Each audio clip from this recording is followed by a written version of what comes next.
As we get closer and closer to the release or even the reveal of more gameplay for The Legend of Zelda Ocarina of Time, you've probably been getting more and more exciting, saying, yeah, this is going to be the ultimate way to play The Legend of Zelda Ocarina of Time, with all the cut content being back in our beautiful hands.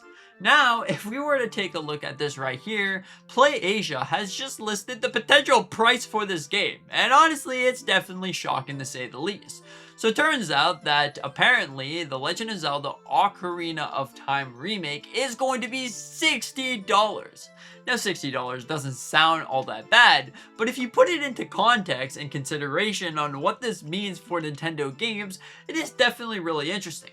So if we take a look at Star Fox, that game is essentially a one-to-one remake with the original.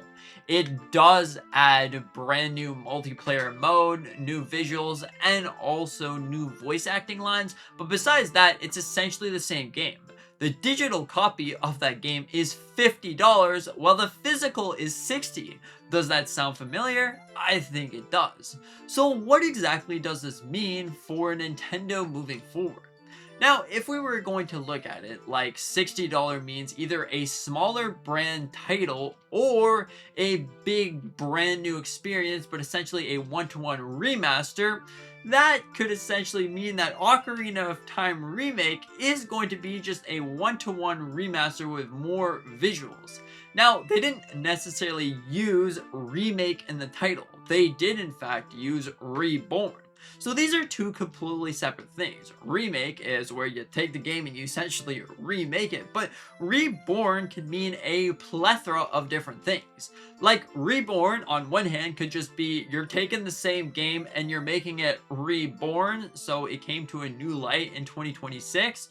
Or Reborn could be different game, different experience. Now, honestly, when I look at this, I don't think this means much, because to be honest, I wouldn't necessarily think that Nintendo would be going to the $80 experience. Potentially, what PlayAsia did is maybe they heard this from somewhere that, hey, this game is going to be $60, but the original place that this information came from, $60 for the digital, and then the physical was going to be $70.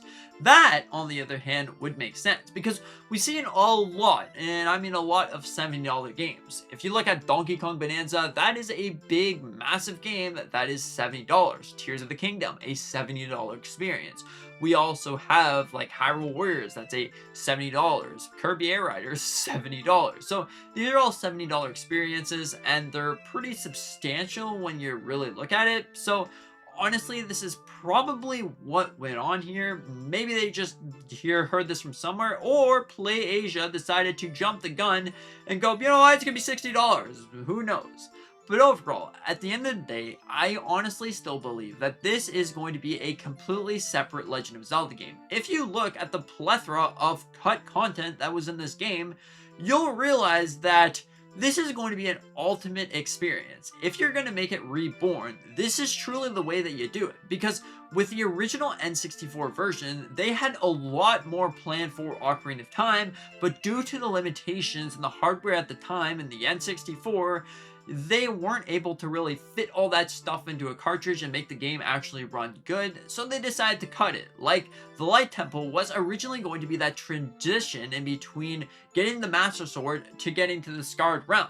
So they cut that out and made it so you just pull out the sword and all of a sudden you wake up. There was originally going to be a dungeon in between those two things. Same thing goes with an Ice Temple. An Ice Temple was originally going to be in the game. Now we have a pretty drawback of that. Overall, it is definitely really interesting. Same thing goes with Hyrule Field. In the original experience, Hyrule Field was actually going to be much bigger and much more detailed with more enemies and more things to collect. But if you realize in Ocarina of Time, Hyrule Field is a little bit boring. It is maybe calming to walk around, but besides that, there's nothing really going for it. So if we were going to look at this, Nintendo's most likely going to be doing that. To make a perfect game, make it Reborn, this would honestly be the perfect way and the perfect experience to look at it.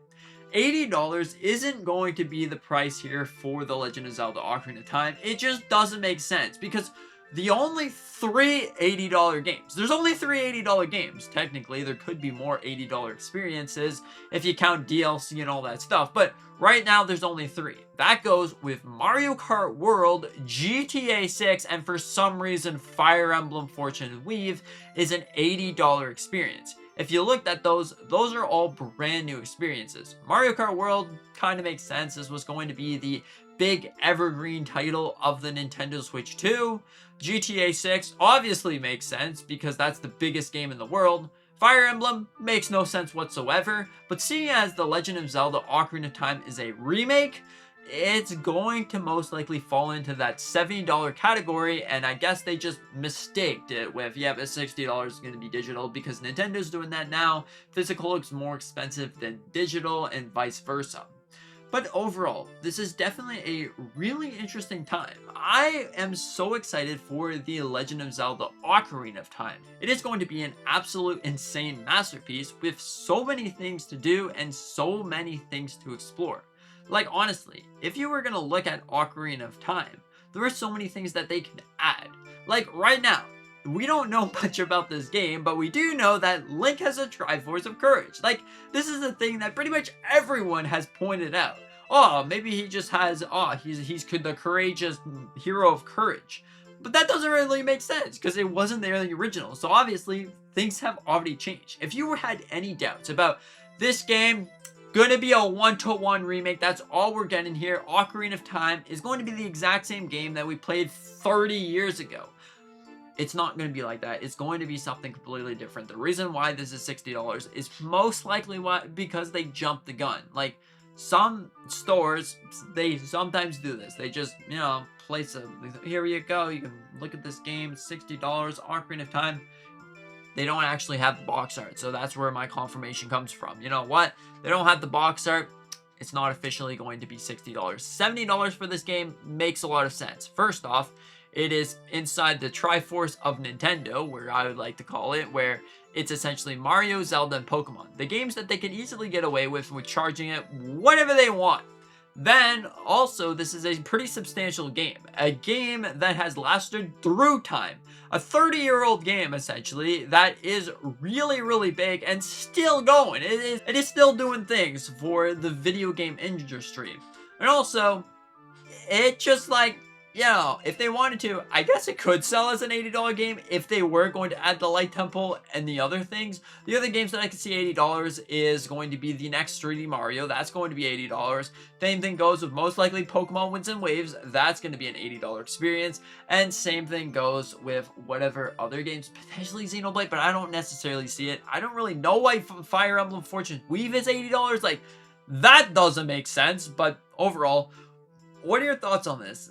Are you excited for The Legend of Zelda Ocarina of Time remake? Do you think the game is going to be a one-to-one remake, which means that this is going to be $60, or do you think PlayAsia is throwing things at the wall? Anyways, I hope you enjoy. Consider hit that like button, maybe subscribing if you are new. We do a bunch of different Nintendo content on this channel. Anyways, thank you so much. I hope you have a fantastic day. Consider help me out reach my goal of 5,000 subscribers by the end of July. It's in fact my birthday on July 30th. That would be the best birthday present ever, 5,000 subscribers. Woo! Anyways, thank you so much for being here. See you in the next one.